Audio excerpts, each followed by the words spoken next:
प्रिय दर्शकों, नमस्कार। एक बार फिर से उपस्थित हूँ आप सबके सामने महत्वपूर्ण ज्योतिषीय कार्यक्रम में और साथ ही साथ कुंडली का विश्लेषण।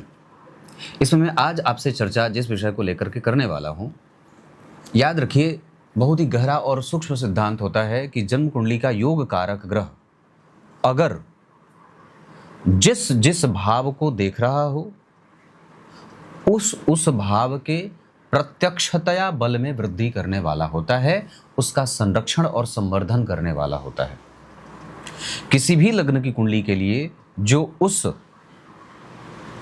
चक्र का नवम भाव होता है वो उसका योग कारक भाव होता है, या वो ग्रह उस कुंडली के लिए योग कारक ग्रह होता है, या जन्म कुंडली का पंचम भाव का स्वामी हो, या जन्म कुंडली का केंद्र का स्वामी हो, या त्रिकोण का। मतलब यही जो भाव हैं वो उस व्यक्ति की कुंडली के लिए योग कारक भाव होते हैं, या वो ग्रह उस भाव का स्वामी योग कारक ग्रह होता है। आपका सबसे पहले ध्यान उस चक्र के उस योग कारक ग्रह पर जाना चाहिए। अगर वो लग्न कुंडली में अच्छा बैठ रहा है तो आपको एक बार फिर से वापस देखना होगा कि नवांश चक्र में वो कैसा है, वही ग्रह दशमांशा चक्र में कैसा है। जब इन तीन प्रमुख वर्ग चार्ट पर आपने उस ग्रह को देख लिया, तब आप एक ग्रह को घेर दीजिए कि हाँ, ये ग्रह अपनी दशा काल में निश्चित रूप से अच्छा परिणाम देगा। ठीक ऐसे ही जैसे योग कारक ग्रह के बारे में आपने जाना, वैसे ही आपको उस कुंडली में ये भी चेक करना चाहिए कि क्या कोई ग्रह इस कुंडली में वर्गोत्तम है क्या। अगर कोई भी ग्रह किसी भी स्थिति में वर्गोत्तम है तो वो निश्चित रूप से उस जातक के जीवन को शून्य से लेकर शिखर तक ले जाकर खड़ा कर देने की स्थिति में चला जाता है। इसका अर्थ होगा कि चाहे किसी भी लग्न की कुंडली के लिए कोई भी ग्रह अगर वर्गोत्तम होता है तो कुंडली को प्रत्यक्षतया बलवान बनाने की हैसियत रखता है। अब जैसे प्रस्तुत जो कुंडली है इसमें शनि उच्च के बैठे हैं। कर्क लग्न की कुंडली के लिए वो मारक होते हैं, लग्नेश के शत्रु होते हैं। सप्तमेश और अष्टमेश होकर के शनि कर्क लग्न की कुंडली के लिए मारक हो गए। नवमांश चक्र में वो उच्च के बैठे हैं, लेकिन यहाँ वो मारक भाव के स्वामी होते थे, यहाँ वो योग कारक हो गए। अब जरा ध्यान से देखिए, तो आचार्यवर ये लिखते हैं कि लग्न कुंडली के लिए जो ग्रह मारक है, कोई जरूरी नहीं है कि वो नवांश चक्र में भी मारक ही बनता हो, वहाँ वो योग कारक भी हो सकता है। और अगर उस वर्ग चार्ट के लिए वो योग कारक होकर के बलवान हो रहा हो और ऊपर से अगर वर्गोत्तम भी होता हो तो कुंडली तो वैसे ही बड़ी ही नामी गिनी चुनी कुंडलियों में से एक हो जाती है। यही बात आपको उस वर्ग चार्ट में भी देखना है जहां से दशमांशा का विचार किया जाता है, मतलब D10 चार्ट में भी आप उसे देख लीजिए। तो यहां पर भी जन्म कुंडली में मिथुन लग्न की कुंडली बनती है, जहां पे नवम और अष्टम भाव के स्वामी होकर संसर्ग वसात कभी कभी कष्टपूर्ण व्यवहार करने वाले शनि होते हैं। लेकिन यहाँ भी वो अगर जन्म कुंडली में उच्च के विराजमान हैं। मेरे पास एक कुंडली आई थी, वो व्यक्ति पेट्रोल और गैस कंपनी का मालिक था कनाडा में। करीब 22-23 में हमारी उनसे बात हुई थी। बहुत बड़ी कंपनी, और उनकी कुंडली में शनि नीच के बैठे थे, लेकिन हर जगह वर्गोत्तम थे। उन्होंने पूछा मुझसे कि पंडित जी, मेरी कुंडली में सबसे बलवान ग्रह कौन है। मैंने कहा, मुझे नहीं पता था कि वो क्या काम करते हैं, पर मैंने कहा कि आपकी कुंडली में शनि बलवान है। तो कर पंडित जी ठीक बोल रहे हैं, क्योंकि मेरी जो कुंडली, गुजरात के वो थे, इंजीनियर थे। बाद में उनके ऊपर कोई मुकदमा दायर कर दिया तो बेचारे को भागना पड़ा था। तो उन्होंने कहा कि पंडित जी, मेरी कुंडली में सबसे खराब शनि को बताया गया है। मैंने कहा नहीं, आपकी कुंडली का शनि सबसे ज़्यादा बलवान है। तो उन्होंने कहा कि बिल्कुल आपकी बात सही समझ में आ रही है, क्योंकि मैं शनि से ही संबंधित काम करता हूँ और बहुत सफल हूँ। उन्होंने ये बात कही, जबकि उनकी कुंडली में हर जगह शनि नीच राशि में बैठे थे। तो मैंने नीच राशि में देखने के बावजूद ये बात कही थी कि आपकी कुंडली का शनि बलवान है, और बात वही सिद्ध भी हुई। इस हिसाब से अगर आपकी कुंडली में कोई भी ग्रह, चाहे वो नीच राशि में होकर के वर्गोत्तम हो, चाहे वो उच्च राशि का होकर के वर्गोत्तम हो, चाहे वो उस कुंडली का मारा का कारक कुछ भी बनता हो, वर्गोत्तम हो जाने से वो अकेले एक पलड़े पर भारी पड़ जाने वाला ग्रह हो जाता है। इस हिसाब से इस कुंडली में ये दोनों ही सिद्धांत अगर लागू होते हो तो कुंडली का प्रत्यक्ष बल काम कर जाता है। एक सिद्धांत और होगा जो काम करेगा। याद रखिए, जन्म कुंडली के धन भाव से या जन्म कुंडली के लग्न भाव से, या तो गुरु का या तो चंद्रमा का। मैंने अभी बात कल ही परसों ये कार्यक्रम में बताई अपने मेन चैनल पे कि जन्म कुंडली के लग्न भाव से और जन्म कुंडली के धन भाव से अगर गुरु या चंद्रमा जैसे ग्रह या शुभ ग्रह का संबंध बन जाए, शुभ ग्रह तो वैसे शुक्र और बुध भी हैं, पर यहाँ बात सिर्फ गुरु और चंद्रमा की हो रही है। अगर इन दोनों ग्रहों का संबंध धन और लग्न से हो जाए तो कुंडली धन के मामले में कभी भी विपरीत स्थिति का निर्माण जीवन में नहीं होने देती है। धन के मामले में कभी आपको बहुत ज़्यादा भटकाव में नहीं जाना पड़ता है। उसकी क्यूरियोसिटी धन को लेकर के सदैव आगे बढ़ने वाली होती है। वो सदैव धन को प्राप्त करने के लिए मेहनत करता है और सफल भी होता है और सफल मेहनत करता है। तो ये तीनों जो सिद्धांत हैं अगर किसी भी लग्न की कुंडली पे लागू होते हों तो कुंडली बहुत अच्छी है और आगे बढ़ जाने वाली कुंडली है। अब आइए मैं यहाँ से इनकी कुंडली के पंचांग से आपका परिचय कराऊंगा। सबसे पहले इनकी कुंडली में, क्योंकि पंचांग का महत्व इसलिए है क्योंकि उसमें ही कुंडली का बेस टिका होता है, और जब तक आप पंचांग का अध्ययन नहीं करें तब तक डायरेक्ट आप कुंडली पे जब छलांग लगाएंगे तो आपकी यात्रा असफल सिद्ध होगी।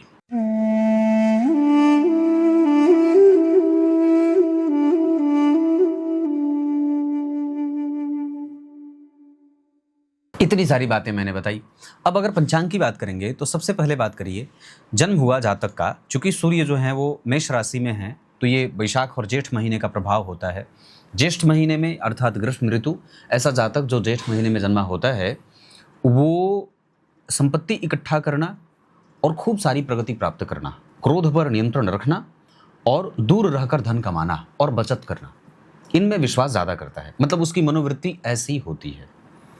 उत्तरायण में जितने भी सूर्य, बुध, गुरु, शुक्र, चंद्रमा आदि शुभ ग्रह होंगे, इन सबका बल बढ़ेगा और कुंडली को एक अलग पक्ष में जो सकारात्मक होगा उस तरफ लेकर जाएगा। शनिवार को जो लोग जन्मे होते हैं उनमें थोड़ी सी असंतोषीपन की प्रवृत्ति भी होती है या थोड़े एग्रेशन में होते हैं, इम्पल्सिव नेचर वाले, विष की भांति काम कर जाना, फैल जाना और अपना दबदबा बनाए रखना, अपने आप को स्पेशल फील कराना और सब में अलग अपने आप को महसूस कराने के साथ साथ सब में अलग दिखने का बल प्राप्त करना या उसकी कोशिश करना, ये सब जातक में रहेगा। इंजीनियरिंग का दिमाग रहता है, खनन, पेट्रोल, डीजल, मैकेनिक्स, ऑटोमोबाइल, है ना, इस तरीके का दिमाग व्यक्ति का ज़्यादा होता है। कृष्ण पक्ष में जन्म हुआ है और समय है, कृष्ण पक्ष में समय है 11:10 का दिन का। तो ये अच्छी बात है कि व्यक्ति का जन्म दिन में हुआ और कृष्ण पक्ष में हुआ तो ये बड़ी ही शुभ बात हो जाएगी। ऊपर से केंद्र जो है वो चर प्रकृति का बना है तो ये लगभग व्यक्ति के पक्ष में काम करेगा। कृष्ण पक्ष के सप्तमी तिथि के चंद्रमा शुभ ग्रह होते हैं और इस हिसाब से व्यक्ति के पास आमदनी के स्रोत जागृत रहते हैं। और इतना ही नहीं, उसके पास धन आगमन का स्रोत जागृत तो है और धन सही जगह पे खर्च भी होता है। सैद्धांतिक पक्षों से धन कमाने में विश्वास रखने वाला एक बंधी हुई नियमित आय व्यक्ति के जीवन में बनी रहती है। श्रवण नक्षत्र, इस पे भगवान नारायण का प्रभाव होता है। ओम विष्णवे नमः, इस मंत्र का जप करना चाहिए। चिरचीटे की जड़ अपने गले में धारण करना चाहिए। वेद पाठी ब्राह्मणों की पूजा, उनको दान, मंदिर की पूजा, सहायता, मंदिर की सेवा, इसमें विश्वास करना चाहिए। सूर्य को अर्घ और भगवान नारायण के राम रक्षा स्तोत्र का पाठ नियमित रूप से करना चाहिए। इसके साथ साथ शुक्ल योग व्यक्ति के स्वभाव को बड़ा ही सुंदर और मधुर बना देता है। वैश्य वर्ण होगा और देवगण होगा, इसके कारण व्यक्ति में रजस तत्व का प्रभाव देखने को मिलेगा। मतलब राजसिक गुणों से युक्त है और सात्विक प्रवृत्ति का भी प्रभाव जातक के जीवन में रहेगा। रजस और सात्विक ये दोनों प्रभाव, अर्थात एक तरफ व्यक्ति सुखों के पीछे भागने वाला भी होगा और देवगण के कारण व्यक्ति में सात्विकता, शुद्धता, जियो और जीने दो का सिद्धांत जीवों पर लागू करने वाला, ऐसा वाला। देवगण के कारण दाम्पत्य भी बहुत अच्छा हो जाता है, इसमें कोई दो राय नहीं है कि कुंडली अच्छी बन रही है। अभी तक तो चंद्रमा भी ठीक आ गए, वार के अधिपति भी शनिवार के थे तो उच्च के बैठे हैं, वही ग्रह वर्गोत्तम भी है और वही बलवान भी हो रहा है। तो वारेस अगर बलवान है तो कुंडली को वैसे भी बड़ा मजबूत पक्ष मिल जाता है। उसके बाद देवगण हो गया जो दाम्पत्य की सुरक्षा करेगा, व्यक्ति के व्यवहार को व्यवहार कुशल बनाएगा। तो ये सारी चीजें पंचांग में अपने झोले में आ गई।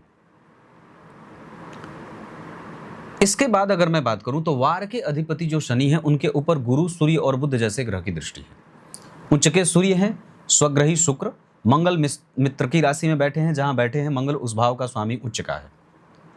धन भाव के स्वामी उच्च के, धन भाव के ऊपर गुरु की दृष्टि, धन भाव के स्वामी के साथ गुरु का संबंध और ऊपर से जन्म कुंडली में लाभेश लाभ में स्वग्रही, उच्च के शनि ससयोग, सूर्य और गुरु बुध का संबंध एक साथ बैठना व्यक्ति के सैद्धांतिक पक्षों को मजबूत, सामाजिक प्रभावों में वृद्धि और धन, उच्च दार्शनिकता का पालन करने वाला, न्याय प्रिय, पुराणों में विश्वास रखने वाला, वेदोक्त आचरण करने वाला, बड़ों का आदर करने वाला, कृतज्ञ, तकनीकी जानकार और बहुत ही मजबूत इच्छा शक्ति का संकल्प से युक्त होकर जीवन जीने वाला होता है। ये सारी अच्छी बातें हैं। जहाँ सूर्य के ऊपर शनि का प्रभाव और राहु का प्रभाव भाग्य भाव पे, जन्म कुंडली में शुक्र, राहु और केतु के संपर्क में आएंगे तो व्यक्ति को खूब धन लाभ कराएंगे। और गुरु, बुध और सूर्य एक साथ बैठ करके जब जन्म कुंडली के चतुर्थ भाव को देखेंगे तो चतुर्थ भाव को जागृत करेंगे, शुभ प्रभावों की वृद्धि करेंगे।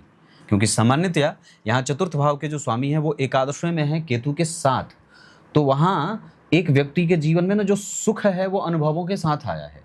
और उच्च के शनि विराजमान है तो व्यक्ति की संपत्ति को बहुत सारा पक्ष जागृत करने वाला, व्यक्ति के पास जो संपत्ति होती है वो बहुत अच्छी होती है। उच्च के शनि वैसे भी व्यक्ति के न्यायिक पक्ष को मजबूत और गंभीर बनाएंगे। और गुरु, सूर्य और बुध की दृष्टि जब चौथे भाव पे जाएगी तो व्यक्ति अपने पीछे संपत्ति छोड़ने वाला भी होता है। तो ये सारे ही पक्ष कुंडली में मजबूती की तरफ बढ़ रहे हैं। अब आइए यहाँ से मैं ग्रहों की डिग्री से आपका परिचय करा देता हूँ। अब बात करते हैं जन्म कुंडली में। सबसे पहले कर्क लग्न की कुंडली, यहाँ के चतुर्थ भाव के स्वामी यहाँ के लग्नेश बनते हैं और यहाँ के 12वें भाव के स्वामी यहाँ के लग्नेश बनते हैं। मतलब लग्न कुंडली के चतुर्थेश नवमांश चक्र के लग्नेश बन गए, सुख का संबंध बना। और लग्न कुंडली के लग्न में 4 नंबर की राशि बनी जो मूलतया कालपुरुष की कुंडली के लिए चतुर्थेश होते हैं, सुखेश होते हैं। तो व्यक्ति जो है वो मानसिक सुख और अल्टीमेट नॉलेज और ट्रुथ को जानने वाला है। उसमें भी लग्न के अधिपति जा करके जन्म कुंडली के 7वें भाव में बैठकर लग्न को देख रहे हैं। धन भाव के स्वामी से केंद्र में चंद्रमा और सूर्य जब एक साथ केंद्र में होते हैं तो कई बार अपनी दशाओं में जातक के जिज्ञासुपन की प्रवृत्ति को बढ़ाते तो हैं, पर युक्ति संगत बात करने में व्यक्ति को दिक्कत होती है, या कई बार व्यक्ति अपने सामर्थ्य शक्ति का गलत इस्तेमाल करते हुए भी देखा जाता है। ये बात मैंने एक्स्ट्रा अलग से बता दिया है। बात हमारी डिग्री पे हो रही थी। तो सूर्य यहाँ धन भाव के स्वामी हैं, 10वें स्थान में बैठे हैं। नवांश चक्र में वो धनु राशि में जा रहे हैं और दशमांशा चक्र में वो मकर राशि की यात्रा कर रहे हैं। दशमांशा चक्र के लिए सूर्य की स्थिति कमजोर बन रही है क्योंकि बुध भी लग्नेश होकर के धन भाव में बैठे हैं। भले ही शत्रुगत बैठे हैं पर फिर भी यहाँ पे उन्हें अच्छे पक्ष का निर्धारण करते हुए देखा जाएगा। जरा ध्यान से समझेंगे तो एक बड़ी अच्छी बात आपको समझ में आएगी। धन भाव के स्वामी दशम में, दशम के स्वामी धन में परिवर्तन हुआ। यह परिवर्तन राजयोग व्यक्ति को यश और प्रतिष्ठा को प्राप्त कराने वाला, सामाजिक सद्भावों में वृद्धि करने वाला, या सामाजिक जो प्रभाव है वो बढ़िया बना रहे। ठीक वही बात यहाँ भी बन रही है। धन भाव के स्वामी दशम में, दशम के स्वामी जो बने हैं वो जन्म कुंडली के अष्टम में बैठकर द्वितीय को देख रहे हैं। पराक्रम के साथ और शुद्ध इनकम व्यक्ति जनरेट करेगा। लग्न के स्वामी धन भाव में, लग्न और दशम का संबंध जन्म कुंडली में बनाना। बुध जो लग्नेश है दशमांशा कुंडली में वहाँ पे उस चक्र के लिए दशम भाव के स्वामी गुरु भले ही नीच के हैं, जिनका नीच भंग मंगल के कारण हो रहा है, तो ये भी राजयोग होगा। और गुरु की दृष्टि लग्नेश के ऊपर है जो धन भाव में पहले ही बैठे हुए, तो व्यक्ति को निश्चित रूप से धनवान तो बना देंगे, इसमें कोई संदेह नहीं होगा। और सूर्य जो धन भाव के स्वामी होकर दशम स्थान में बैठे हैं, ये एक तरफा जातक को कभी भी बेरोजगार नहीं होने देंगे। ये अपने आप में एक बड़ी अच्छी और उत्तम बात होगी। और सूर्य की डिग्री है 27 अंश पे, इस वजह से वो जहाँ बैठे हैं कई बार सिर्फ वहीं बैठ करके ही परिणाम देंगे। इसका मतलब है कि मैंने जो पूर्व में बात की थी अभी थोड़ी देर पहले कि ग्रह देखेगा चतुर्थ स्थान पे, वहाँ पे एक एक ग्रह के करके ग्रहों को समझेंगे तो सूर्य की दृष्टि ना के बराबर है। मतलब वो जहाँ बैठे हैं वहीं बैठे हैं। चंद्रमा जन्म कुंडली में बैठे हैं 19 अंश पे, वो लग्न पे देख करके व्यक्ति की आयु की संपन्नता, आर्थिक मजबूती, व्यवहार कुशल और यशस्वी होने का वरदान प्राप्त कराएंगे। जबकि मंगलदेव कर्क लग्न की कुंडली के लिए योग कारक होते हैं। योग कारक ग्रह के ऊपर जन्म कुंडली के भाग्य भाव के स्वामी गुरु की दृष्टि योग कारक प्रभाव में वृद्धि कर दे या व्यक्ति को और भी ज्यादा मजबूत बना दे, नौकरी पेशा करने वाला, रहने वाला, करने वाला बना देते हैं। मंगल जन्म कुंडली में 13 अंश पे बैठे हैं। इसका अर्थ होगा कि उनकी एक दृष्टि जो यहाँ पे है वो व्यक्ति को यशोवान बनाएगी। राहु के कारण कई बार यहाँ पे मतभेद होगा पढ़ाई में, यश प्रतिष्ठा में कभी कभी राहु अपनी दशा काल में परेशान कर सकते हैं, क्योंकि सामान्यतया इस भाव के ठीक पीछे शनि बैठे हैं और इस भाव पे मंगल की दृष्टि है, तो व्यक्ति चाहेगा पढ़ना पर कई बार राहु अपनी दशा काल में यश और प्रतिष्ठा की कमजोरी मैंने कहा। उसके बाद सप्तम भाव से मंगल यहाँ पे व्यक्ति को अकाल मृत्यु से सुरक्षा करेंगे। याद रखिए, अष्टम भाव में मंगल बैठने से अकाल मृत्यु देते हैं, कष्ट देते हैं, कष्ट से मृत्यु देते हैं। लेकिन अष्टम भाव पर मंगल देख लेते हैं तो कई बार वहाँ पे व्यक्ति की सुरक्षा करने वाले हो जाते हैं। और उनकी 8वीं दृष्टि भाग्य भाव पे पड़ेगी। इसका अर्थ होगा कि व्यक्ति के जीवन में धर्म और भाग्य का संबंध बनेगा, पूर्वजों का आशीर्वाद बनेगा, और व्यक्ति अपने आने वाले जन्म में भी भाग्य और धर्म को लेकर पैदा होने वाला होगा। अगले जन्म में भी, जो व्यक्ति का अगला जन्म होगा, उसमें भी व्यक्ति भाग्यशाली होगा, धार्मिक होगा। उसके बाद बुद्धदेव का जो प्रभाव होगा वो भी चतुर्थ स्थान पे देखकर माता के स्वास्थ्य में रुग्णता और माता के कारण कभी कभी मानसिक चिंता की वृद्धि करने वाले होंगे। इसका दूसरा कारण ये होगा कि चतुर्थ भाव के स्वामी जन्म कुंडली में शुक्र हैं, जिनके ऊपर केतु का प्रभाव है। चतुर्थ स्थान में अष्टम भाव के और सप्तम भाव के स्वामी बैठे हैं, तो माता की आयु, पिता की आयु मिल तो जाती है, पर कई बार वहां पे चिंता हो जाती है। ये एक सामान्य सी बात होगी। देवगुरु बृहस्पति जन्म कुंडली में 28 अंश पे है। इसका अर्थ होगा कि उनका भी दृष्टिबल कम है, मतलब वो धन भाव पे कम देखेंगे, पर फिर भी जहां बैठे हैं वहां तो वो लगभग अपना परिणाम दे जाएंगे। तो इस हिसाब से देवगुरु बृहस्पति का 10वें स्थान में बैठना व्यक्ति के चारित्रिक पक्ष और न्यायिक पक्ष को मजबूत बनाएगा, सामाजिक प्रभाव में वृद्धि करेगा, यश और प्रतिष्ठा का लाभ व्यक्ति को मिलता रहेगा, जबकि उनकी दृष्टि का बल ना के बराबर होगा। शुक्रदेव जन्म कुंडली में 29 अंश पे हैं, आत्मकारक होंगे। तो जन्म कुंडली में आत्मकारक ग्रह लग्न कुंडली में स्वग्रही, नवांश कुंडली में नीच के, लग्न में शनि राहु, उनके ठीक पीछे मंगल, और जन्म कुंडली के सप्तम भाव पे शनि राहु केतु का प्रभाव है। इस वजह से दाम्पत्य में शुक्र का प्रभाव कमजोर जाएगा। तो हो सकता है कि शुक्र की दशा में दाम्पत्य में परेशानी हो, या शनि राहु के कारण भी कई बार दाम्पत्य में परेशानी देखने को मिल जाएगी। हमें उस समय अपने दाम्पत्य को बचाने की पूरी कोशिश करनी होगी। हालांकि फिर भी व्यक्ति के जीवन में धर्म और दर्शन बहुत अच्छा बना रहेगा स्पाउस के, क्योंकि गुरु और सूर्य की दृष्टि जन्म कुंडली के 9वें भाव पे है। 9वें भाव के स्वामी चतुर्थ में बैठे हों, दशम में बैठे हों, लग्न में बैठे हों, ये बहुत ही अच्छा परिणाम दे जाते हैं। मतलब यहाँ पे तो बुध का प्रभाव ठीक है, लेकिन शुक्र और शनि राहु का प्रभाव थोड़ा बहुत अपने दाम्पत्य को लेकर के परेशानी का सबब देने वाला हो सकता है। शनिदेव जन्म कुंडली में 0 अंश पे हैं। अच्छी बात है कि वो कहीं देख नहीं रहे हैं। देखना था गुरु को, देखना था सूर्य को, जब वो देख नहीं रहे हैं तो शनि की दृष्टि का कोई लाभ नहीं है। हालांकि वो जहां बैठे वहां का संपूर्ण फल जातक की कुंडली में शशि योग का लगाते रहेंगे। याद रखिएगा, शशि योग जो होता है वो जन्म कुंडली में पंच महापुरुष योगों में बनने वाला सबसे कमजोर और देरी से फल देने वाला होता है। व्यक्ति की जो मानसिक शांति मिलेगी, व्यक्ति का जो पराक्रम होगा, जब व्यक्ति का जो परिणाम होगा, जिस चीज को प्राप्त करने के लिए और प्राप्त करके अपने आप को खुशी महसूस करने के लिए व्यक्ति मेहनत कर रहा है, उसमें उसको विलंब का सामना भी करना पड़ेगा। इसमें कोई दो राय नहीं है, क्योंकि चतुर्थ स्थान से 2 दीर्घकाय ग्रह शुक्र, शनि और गुरु, शुक्र नहीं, शुक्र के अतिरिक्त शनि और गुरु जैसे 2 दीर्घकाय मंदगामी ग्रहों का संबंध जब चतुर्थ भाव से बनेगा तो व्यक्ति को मानसिक शांति थोड़ी देर से मिलती है। पंचम भाव के राहु हैं, जहां बैठे हैं उस भाव का स्वामी अगर उन्हें देख ले तो राहु का दोष मुक्त हो जाए। हालांकि वृश्चिक राशि में राहु देव कई बार अच्छे परिणाम करते देखे गए हैं, पर उससे ज्यादा राहु को लाभ और जातक को लाभ इस मामले में मिल जाएगा कि राहु त्रिकोण में बैठे हैं। और अच्छी बात है कि उनके ऊपर शुक्र की दृष्टि है। नौमांश चक्र में ये राहु उच्च के ग्रह के साथ बैठे हैं, ये भी अच्छी बात है। जबकि दशमांशा चक्र में भी वो बहुत अच्छी स्थिति में जा रहे हैं। इसका मतलब है कि राहु जैसे जैसे आगे बढ़ रहे हैं, जातक का पक्ष मजबूत कर रहे हैं और जातक के पक्ष में निर्णय देने वाले बन रहे हैं। तो ये आपकी कुंडली की डिग्री की बात हो गई। अंशबल में मैंने ये बात बता दी। अब मैं आपका ध्यान ग्रहों के नक्षत्र पर लेकर आता हूं। कौन से ग्रह किस नक्षत्र में बैठे हैं, किस तरीके का फल वो कर सकते हैं।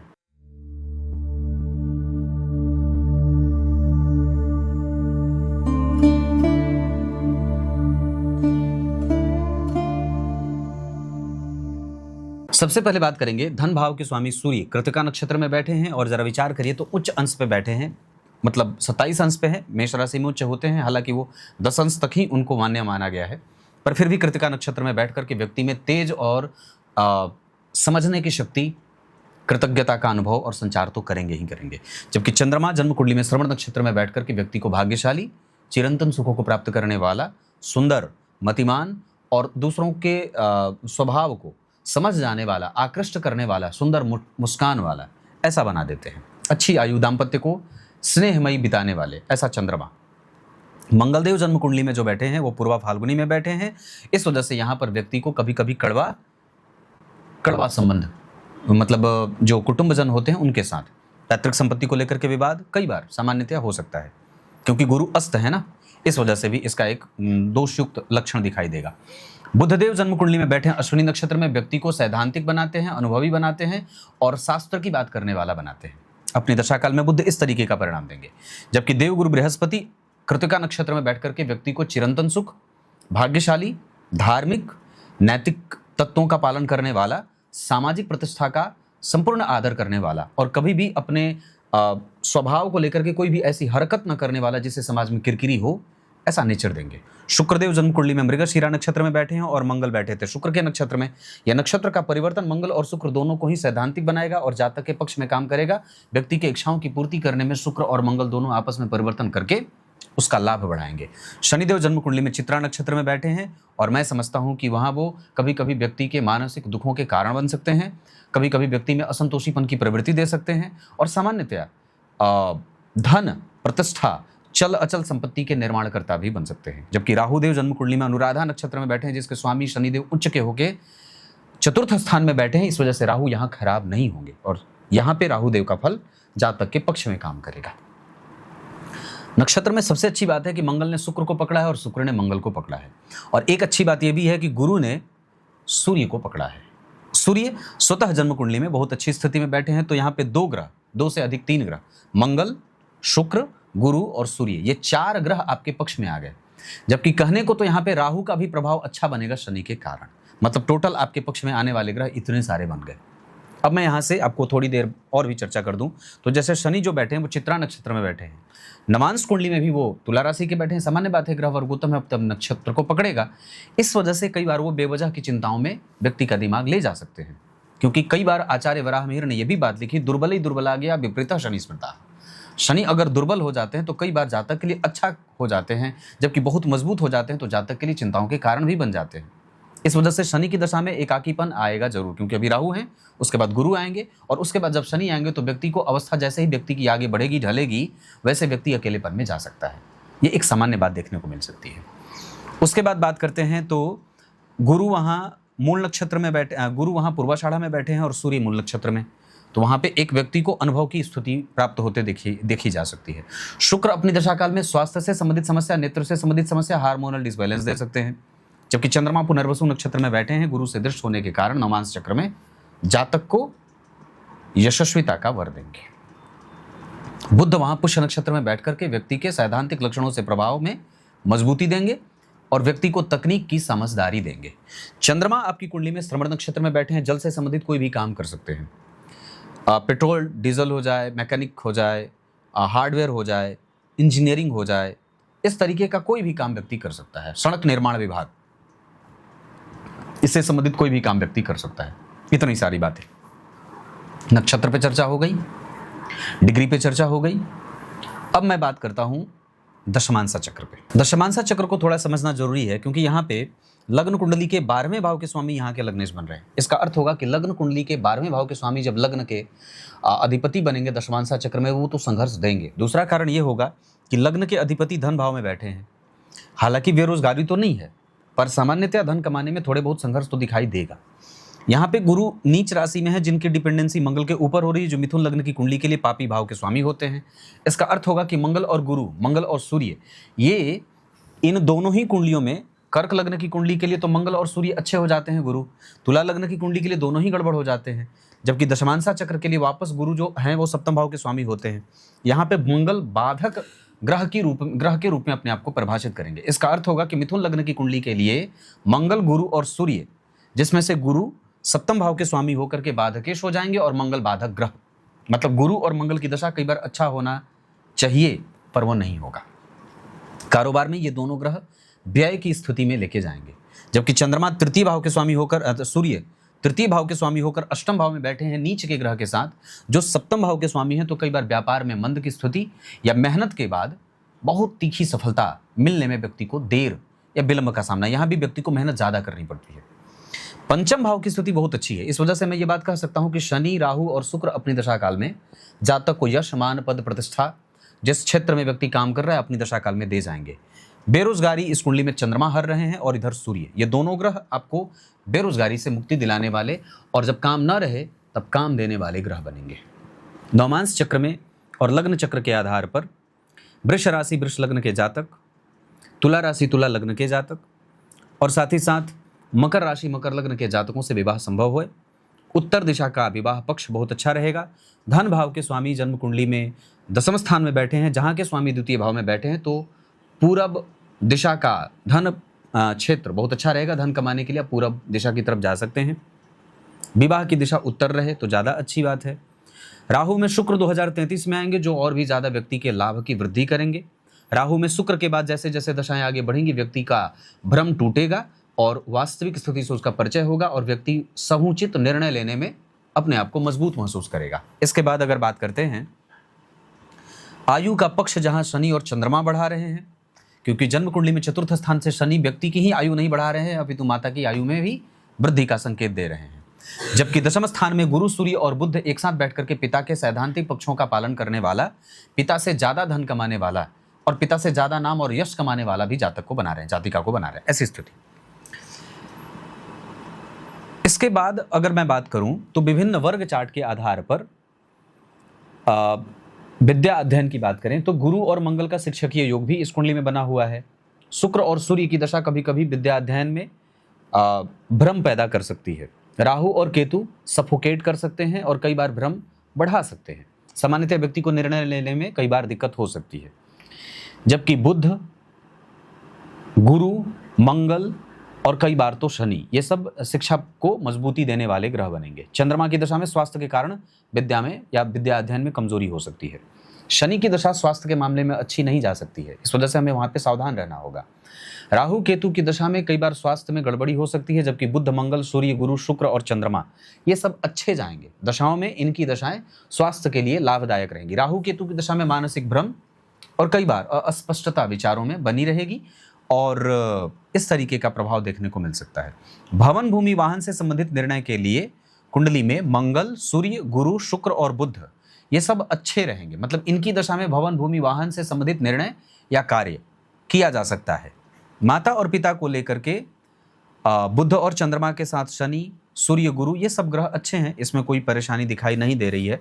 संतान का पक्ष राहु के कारण और चंद्रमा के कारण कमजोर हो सकता है। जबकि मंगल, शनि, सूर्य और गुरु के साथ शुक्र संतान पक्ष को मजबूती देंगे और उससे संबंधित चिंताओं का हरण करेंगे।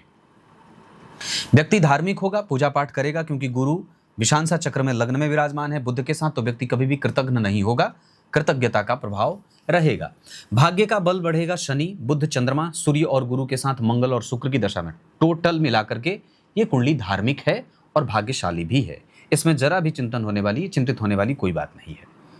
यहाँ के बाद अगर मैं बात करता हूँ तो सूर्य को हमें बलवान बनाना होगा नियमित दिनचर्या का पालन करके, अर्घ देकर। चंद्रमा को बलवान बनाने के लिए नियमित दिनचर्या के साथ पूर्णिमा का व्रत कर सकते हैं। मंगल 100% ठीक है, उनको कोई अलग से ट्रीटमेंट की आवश्यकता नहीं है, बस वाणी पे थोड़ा हो सके तो संयम बरत सकते हैं। भोजन में मांसाहार का त्याग कर सकते हैं। बहुत जल्दी बाजार का सामान का सेवन ना करें। बुध का प्रभाव जो बैठा हुआ है वो व्यक्ति को कृतज्ञ, तेज तर्रार, बुद्धिमान और बहुत अच्छे नेचर का बना रहा है। देवगुरु बृहस्पति आपकी कुंडली में कमजोर है, इस वजह से वेदोक्त ब्राह्मण, वेदोक्त आचरण, वेद पढ़ने वाले बालकों का की सेवा, उनके सहयोग की आवश्यकता होगी। मंदिर का दर्शन, गुरु दीक्षा, गुरु मंत्र ये सब बिल्कुल ही सही समय पे हो जाए तो ज़्यादा अच्छा रहेगा। शुक्र का प्रभाव जन्म कुंडली में जो बना हुआ है उसके आधार पर आपको पाचन तंत्र से संबंधित समस्या कई बार परेशान कर सकती है। हार्मोनल डिसबैलेंस भी कई बार परेशान कर सकती है। नेत्र की समस्या भी कई बार परेशान कर सकती है, वहाँ पे सावधान रहना होगा। शनि बाल्यावस्था के बैठे हैं, 25% का परिणाम कर रहे हैं, पर मैं समझता हूँ कि वो आपकी कुंडली में उतने ही हैं जितना उनको होना चाहिए, वहाँ पे कोई गड़बड़ी नहीं है। राहु और केतु 25% का परिणाम करेंगे और आपके पक्ष में ज़्यादा काम करेंगे, क्योंकि त्रिकोण में हैं और अच्छे बैठे हैं। दिन आपकी कुंडली के हिसाब से सोमवार और मंगलवार और गुरुवार बहुत अच्छा रहे। राशियाँ वृश्चिक और मीन की अच्छी हैं। शत्रुता ना करें मेष, सिंह और मकर और धनु वालों से। इतनी सारी बातें हैं। नक्षत्र अगर बात करते हैं तो श्रवण नक्षत्र में दान करना चाहिए और रोहिणी, मृगशिरा और उसके बाद पुष्य, पुनर्वसु ये सब नक्षत्र किसी भी कार्य को करने के लिए बहुत उत्तम और अच्छे रहेंगे। अभी तो एक फिलहाल लाजवर्त धारण कर लेने से काम बनेगा, एग्रेशन बढ़ेगा, व्यक्ति को लक्ष्य की स्पष्टता मिलेगी और अपने कार्य के प्रति व्यक्ति का मन समुचित तरीके से लगेगा, उसमें वो कोई भ्रम में नहीं जाएगा। इतनी सारी बातें हैं। इस कुंडली में गुरु अच्छे हैं, मैं समझता हूं कि गुरु का प्रभाव व्यक्ति को धार्मिक बनाएगा और भाग्य का लाभ देगा। अपनी दशा काल में भाग्य के सुखों की वृद्धि करेगा। जबकि चंद्रमा अपनी दशा काल में व्यक्ति को थोड़ा बहुत रोग दे सकते हैं, सामान्यतया बहुत ज्यादा नहीं पर छोटी मोटी बीमारियां। शनिदेव मजबूत परिणाम करेंगे, भाग्य का, धन का, ऐश्वर्य का, सांसारिक सुखों का सुख बढ़ाएंगे। सूर्य नारायण भी धर्म और भाग्य का सुख बढ़ाएंगे। बुद्धदेव जन्म कुंडली में अपनी दशा काल में संपत्ति इकट्ठा करवाएंगे। शुक्रदेव अपनी दशा काल में कई बार यश और प्रतिष्ठा की वृद्धि करेंगे। मंगलदेव भी वर्गोत्तम होने के कारण इस कुंडली में धन, मान, पद, प्रतिष्ठा, लाभ और ऐश्वर्य की वृद्धि के साथ एनर्जी का संचालन करेंगे। इतनी सारी बातें। राहु जन्म कुंडली में जिस स्थिति में बैठे हैं उस आधार पर मैं समझता हूं कि अपनी दशा काल में वो थोड़ा बहुत व्यय लेके जा सकते हैं, करा सकते हैं। बाकी ऐसे आपकी कुंडली में चंद्रमा से चौथे घर के सूर्य व्यक्ति को ना कई बार युक्ति संगत बात नहीं करने वाला या बेवजह कहीं का ईंट कहीं का रोड़ा पटकने वाला, मतलब अपनी एनर्जी का कई बार सही इस्तेमाल नहीं करने वाला। चंद्रमा से चौथे घर के बुध व्यक्ति को निर्णय लेने में दिक्कत देते हैं। चंद्रमा से चौथे घर के गुरु व्यक्ति को राष्ट्रपति, यशस्वी, धनवान, समृद्धशाली, वैभवशाली और इतिहास लिखने वाला ऐसा बना देते हैं। चंद्रमा से पंचम भाव के केतु धार्मिक और अच्छी मनोवृत्ति का बनाते हैं। चंद्रमा से पंचम भाव के शुक्र सुंदर बनाते हैं। चंद्रमा से आठवें घर के मंगल रोग दे सकते हैं। चंद्रमा से 10वें घर के शनिदेव सैद्धांतिक लक्षणों से युक्त, कानून की पढ़ाई पढ़ने वाला और यातायात से भी धन कमा लेने वाला, घूमकर धन कमा लेने वाला भी बना देते हैं। चंद्रमा से 11वें भाव के राहु व्यक्ति को आक्रामक और मजबूत इच्छा शक्ति का, कभी कभी अपनी दशा काल में रूड बिहेवियर रखने वाला बना देंगे। क्लियर है? गुरु की दशा में शनि, गुरु की दशा में राहु और गुरु की दशा में केतु ये परेशान करेंगे, जबकि राहु की दशा में केतु तक की दशा थोड़ी बहुत अभी संशयों वाली बीतेगी। हमें इसी वजह से अभी राहु की दशा में यात्रा, सावधानी, गलत मैत्री, किसी एक चीज का एडिक्शन, इस तरीके की कोई बात नहीं होनी चाहिए। इस कुंडली में कोई बहुत बड़ा दुख का पहाड़ नहीं टूटेगा और कुंडली बहुत ज्यादा किसी के लिए उदाहरण नहीं बनेगी। और सामान्यतः यह कुंडली अपने समस्त लक्षणों से युक्त है न्याय प्रियता के कारण। उसके बाद जब गुरु के बाद शनि आएंगे तो उस समय शनि की दशा में ना जब चंद्रमा आएंगे या शनि की दशा में जब केतु आएंगे तब व्यक्ति में अकेलेपन का भय पैदा होगा। उस समय व्यक्ति को कई बार मानसिक परेशानी भी परेशान करेगी, उसका व्यक्तित्व थोड़ा डगमग डगमग करेगा या अकेलेपन में जा सकता है। विवाह मिला करके करना होगा, ये बात 100% पक्की होनी चाहिए, क्योंकि नवमांश चक्र में राशियां तो सेम बन गई हैं पर लग्न पे शनि राहु का प्रभाव है। गुरु सूर्य संघर्ष में दिखाई दे रहे हैं, हालांकि बहुत ज्यादा नहीं। अगर स्वग्रही गुरु नहीं होते, मित्र सूर्य के साथ नहीं बैठे होते तो और भी परेशानी होती, लेकिन यहाँ पे चंद्रमा बहुत अच्छी बात है, लेकिन 12वें भाव में जो नीच के शुक्र हो गए हैं ना, ये गड़बड़ी पैदा करते हैं। शनि के साथ राहु का बैठना, पंचम भाव पे राहु शनि मंगल का प्रभाव, ये कई बार परेशान करने का सबब बन जाता है। इस वजह से हमें वहां से सावधानी बरतनी होगी। आत्मकारक ग्रह इस कुंडली में शुक्र ही है। नवमांश चक्र में उनकी ही राशि में शनि राहु बैठे हैं। अब यहाँ पे एक दूसरा सिद्धांत लागू होगा कि आत्मकारक ग्रह की राशि में जो ग्रह बैठे वो कई बार अपनी दशा काल में मजबूत परिणाम देता है। इस वजह से शनि राहु अभी अगर कभी अच्छा कुछ दे भी रहे होंगे तो शायद इसी सिद्धांत के कारण दे पाएंगे। लग्न के स्वामी जन्म कुंडली के सप्तम भाव में बैठे, इस वजह से व्यक्ति की दिनचर्या ही उसको समाज में यश और प्रतिष्ठा का मालिक बनाएगी। वो अपने वर्तमान को सिर्फ साध ले तो काम आगे बढ़ जाएगा। इसमें कोई दो राय नहीं है कि भाग्य भाव के स्वामी का गुरु के साथ संबंध या भाग्येश का सूर्य के साथ संबंध व्यक्ति को परम सैद्धांतिक, उच्च दर्शन का मजबूत दार्शनिकता रखने वाला और चरित्रवान होता है। इसमें कोई संदेह नहीं है कि व्यक्ति के ऊपर आंख बंद करके विश्वास किया जा सकता है। तब तक के लिए बहुत बहुत नमस्कार।